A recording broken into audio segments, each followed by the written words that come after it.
一番高く今まででその SBI さんの方で売れたのは、白髪和夫さんっていう登録をしておけばいわゆる買う買わないを、もちろん判断するために見に行くんだけど、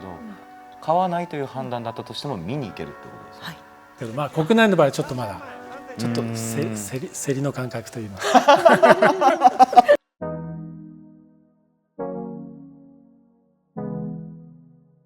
今回の講座ではゲストの方をお迎えしています。SBI アートオークション株式会社より、関俊久さんです。よろしくお願いします。よろしくお願いいたします。よろしくお願いします。ご紹介お願いします。はい、SBI アートオークション株式会社にご所属、年に数回開催される日本最大の現代アートオークションにてオークショニアを務められていらっしゃいます。オークションでは毎回メインの出品作品のオークションを担当され、会場を盛り上げています。知らない方も見ている方は多いでしょうし、僕も知ってはいますけど、実際、具体的に何をどういうふうにやってるのかみたいなのは全く知らないので、本当にもう素人目線での質問になっちゃうんですけど、何をしてるんですかっていうところからじゃあ当社オークション専門にやってる美術品の会社なんですけれども、オークションっていうのは1日イベントですので、1日で終わってしまうんですけど、普段は営業をしておりまして、営業、オークションって作品販売される出品する作品が揃ってですね初めて開催できますので、普段はその作品の募集をしていたりとかですね、コレクターさんとかギャラリーさんとかを回って、なるほど、ギャラリーコレクターさんとか回ってこれ売りませんかっていう形で、そうですね、募集をかけて向こうお客様の方からですねこれを出したいとかですね、査定の依頼が来たりとかしてですね、こちらでエスティメイトっていうんですけども、落札予想価格ですね、エスティメイトをお出しして、いや今回お話聞かせていただくっていうことで、初めてそのサイトを見たんですよ、インターネットのサイト、膨大な量、1回の開催で膨大な量を売られるんですね。そうなんですね。毎回平均何百点ぐらい？最近ここ 1,2 年結構作品が増えてきておりまして、増えてるんですか。だいたい平均すると500、600ぐらいは。1回のオークションでっていうのは1日ってことですか。多すぎて2日とか、そうなんです。代最近そのオンラインの入札がコロナ以降ですね、すごい増えまして、その1点あたりの競りのスピードっていうんですかね、時間がかなりかかるようになってしまって、昔は1日でやってたんですけど、最近当社は2日に分けてやってるという。これなんていうんですか。そのままハンマーですね。パドルって番号札ですね、会場でお客さんあげるんですけど、最後まで残った方にハンマーを置いてご落札というような形で。実際どういう場所、どういうなんていうか状況になってるんですか。SBI さんの場合代官山が多いですよね。そうですね。そういう空間があって、代官山のそうですね、展示スペースというかそこに実際にいわゆる買われる方が集まったりとか、いわゆるインターネットでそこに参加されたりとかっていうので集まってくる感じなんですか。そうですね。会場に直接足を運んで入札する方法と、あと遠方の方とか海外のお客様もいらっしゃいまして、電話で参加されたりと、あとオンラインですね、不在で書面入札っていうのがありまして、最高限度額をですね入れていただいて、当社の管理のスタッフが代行して競ったりとかですね。限度額というのもあるんですか。そうなんです。主に4つの参加方法が入札方法ですね。それは基本誰でも参加できるものなんですか。はい、無料でもう当社顧客登録をしていただきましたら、もう無料で誰でも大丈夫、参加できますね。本当会場に当日行って登録をして、パドルの番号札もらって参加するっていう、手軽なんです実は。作品を出品するというか、売る側というか、作った人たちがそこにエントリーするっていう方法は何かしらあるんですか。逆に言うと。いや、作家自身さんはないですね。やっぱそれはないですね。あくまでそのコレクターさんとかギャラリーさんとか。実際コレクターとかその作品所有者が売りたいですというふうにエントリーした場合は全てオークションに出していただけるんですか？それともある程度これは出せませんっていうこともあるんですか？そうですね、やっぱり会社によると思うんですけども、当社の場合は現代アートに特化しておりますので、なるべくはそういった枠に当てはまるような作家さんを取り扱うようにはしておりますので、場合によってはお断りすることもあるんです、はい、何でも出品できるわけではないですね。あとすごく気になるのが、事前にオークションって0円からスタートするわけではなくて、ある値段からスタートするんですね。でその最低開始価格っていうのと、あと大体これぐらいのレンジだと思いますみたいな、そのエスティメートという予想落札価格っていうのが事前に発表されてるんですけど、それをどうやって決めてらっしゃるのかがすごい気になっていて。エスティメートですか。はい、愛ちゃんやってるんだもんね、オークションね。参加してます毎回。そうですね。大体の作家さんはもう二次流通している作家さんがほとんどですので、当社が使っているアーティストさんはですので、大体その海外のデータベースとかですね、国内の過去の実績とか、そういったものをもとにですね、価格を導き出してやってますね。あとは初めて出てくる作家さんとかですと、ギャラリーさんでプライマリーのギャラリーさんの発表価格っていうのがありますので、それを参考にしてちょっとその下からとかですね、始めるといった感じで。ミートアートでは他のね、トピックの中でもそのギャラリストの方とかコレクターの方とか、いろんな方からお話聞いてて、そこでもやっぱ売買というのは成立してたりするんですけど、いわゆるこれオークションっていうその場でももちろん売買が行われてるわけで、なんかそのなんていうか意義というか、なんか役割の違いみたいなのって何かあるんですか？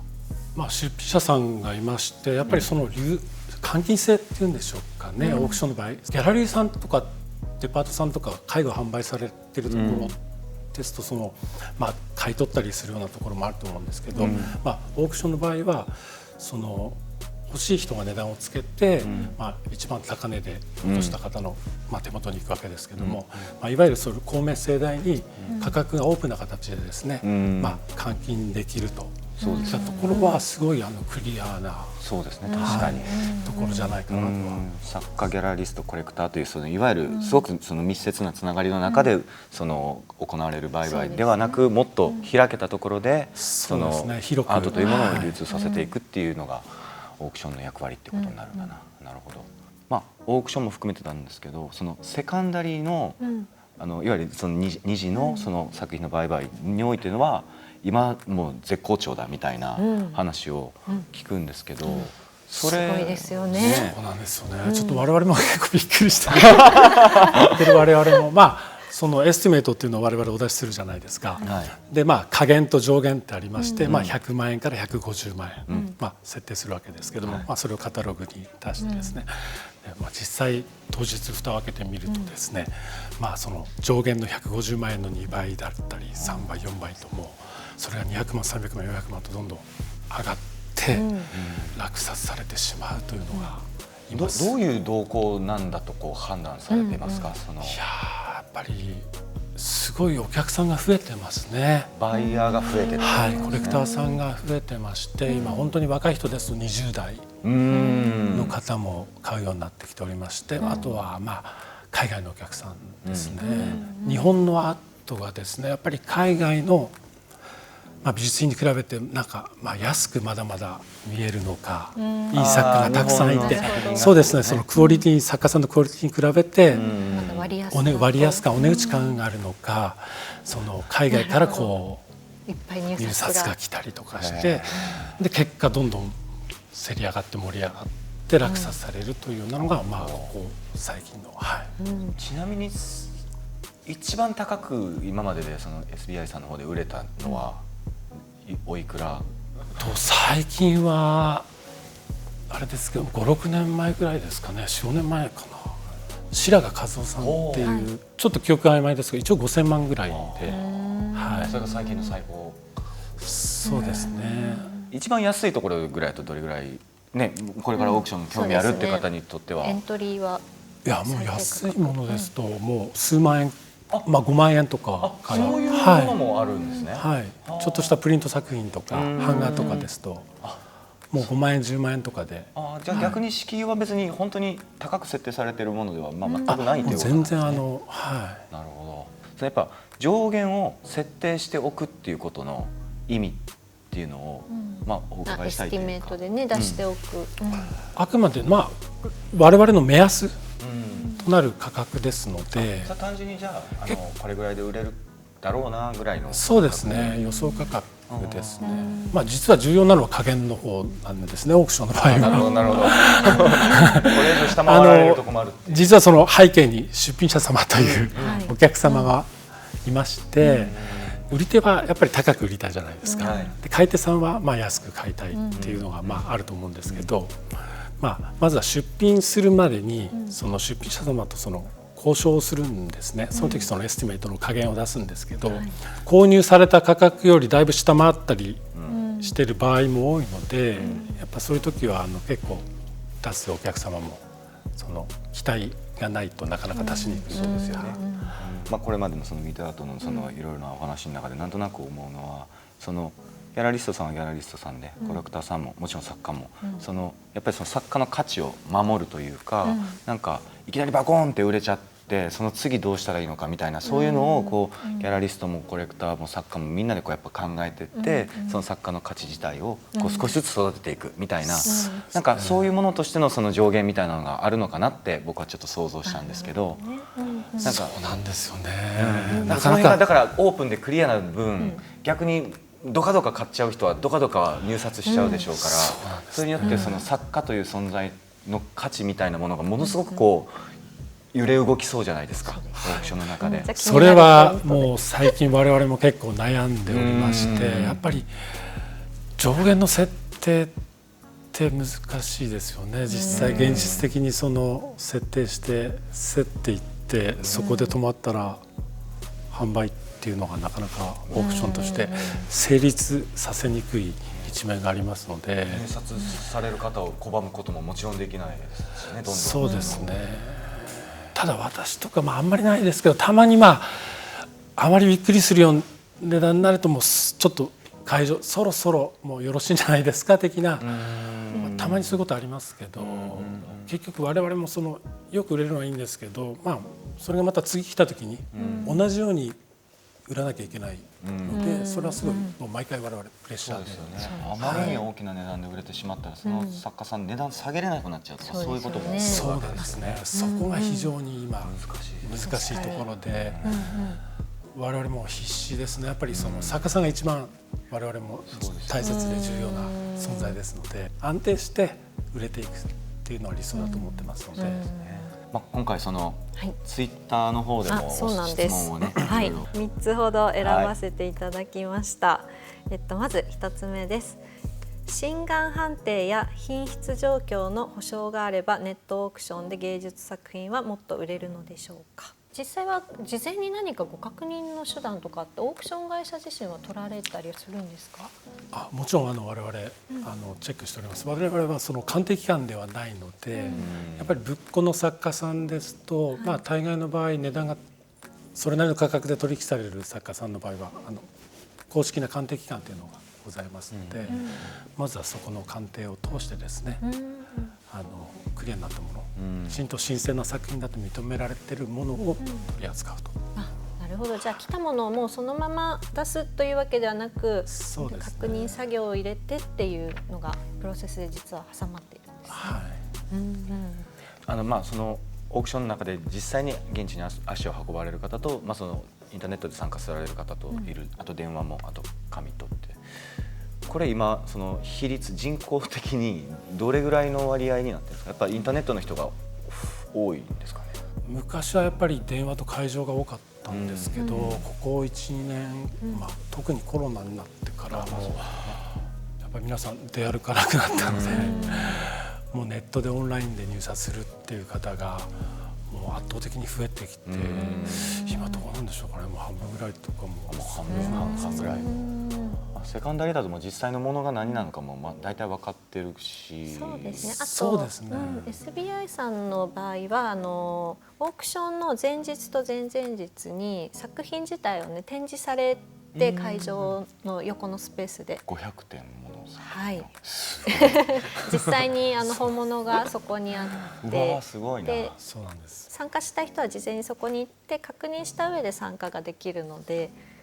当日事前に作品見に行くけど当日はオンライン参加っていうケースも多いとは思います。なるほど。登録をしておけばいわゆる買う買わないを、もちろん判断するために見に行くんだけど、買わないという判断だったとしても見に行けるってことですね。はい、そうなんです。すごく面白くてすごいよ見に行くのがね。そうですね。好きな方は見るだけでもいいって面白いと思いますね。下2回ははい、次の質問いきます。個人的にアート作品を買われることはありますか？という質問が来てます。個人的にですか？はい。私はあんまりないんですけど、個人的には結構仏像が仏像は私が好きで仏像収集するねあれもねちょっと変結構ガンダーラとかもともと関さんはいわゆるこの SBI さんに入社しようと思ったきっかけっていうのはやっぱりアートに対してのやっぱり興味というか愛情があってっていうことだったんですか？もともと僕美術畑ではないんですけど、そうなんですね。留学してた時にですね、向こうでそういった美術館とかあったりとかして、だんだんそういったところに興味を持つようになってですね、実際オークショニアになろうと思ったら皆さんどういう道をこう辿ってオークショニアになられることが多いんですか？うちの場合はやっぱり営業系の人間がやることが多いんですけど、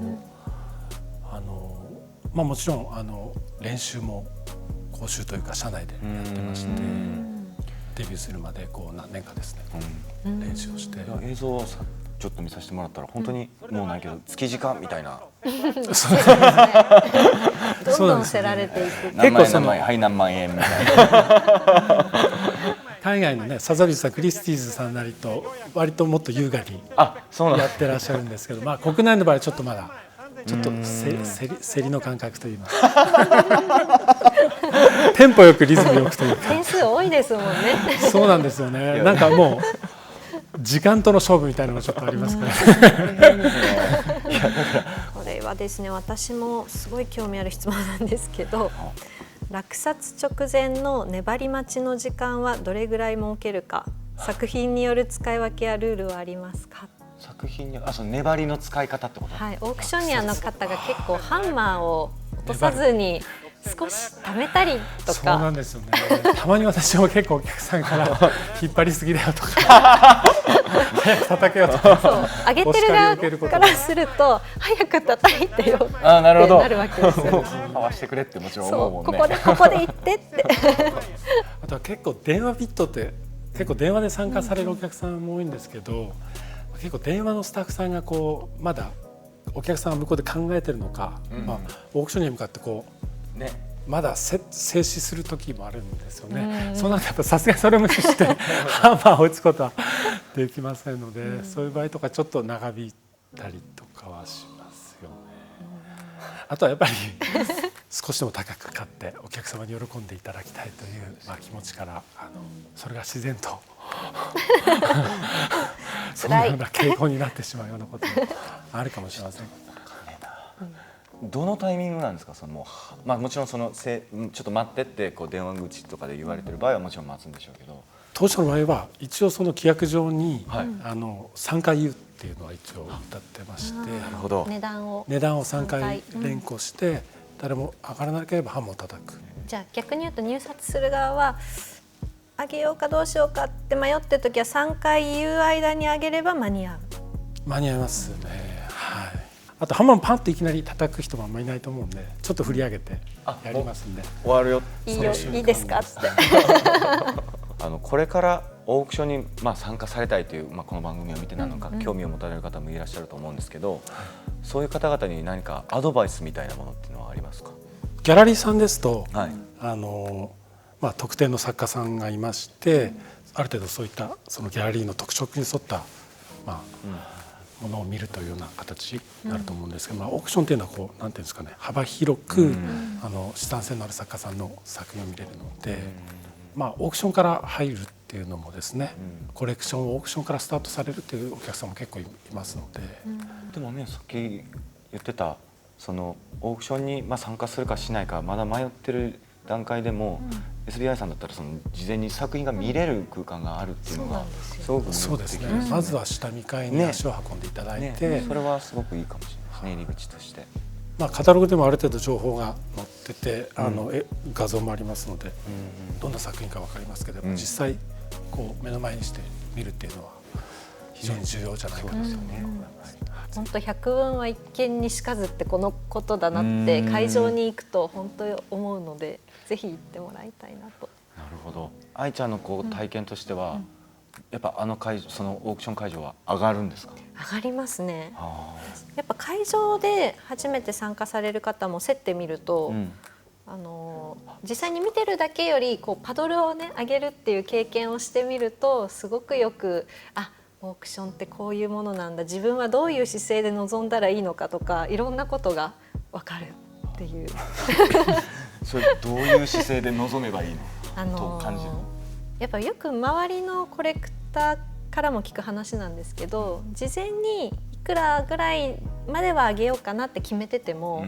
こう競りになってくると途中で降りれる人と勝ちたい人といろいろ出てきまして。これもう性格ですよねと思うんですけど、そうですね、マイルールが皆さんそれぞれバラバラなので、オークション1回で予算を全体決める方もいれば、作品ごとにこうやって上限自分はいくらって決める方もいれば、でもそういうのも参加して初めてこういう姿勢で臨もうみたいな。だから自分の予算を決めてても、なんかその競ってるそのなんていうか、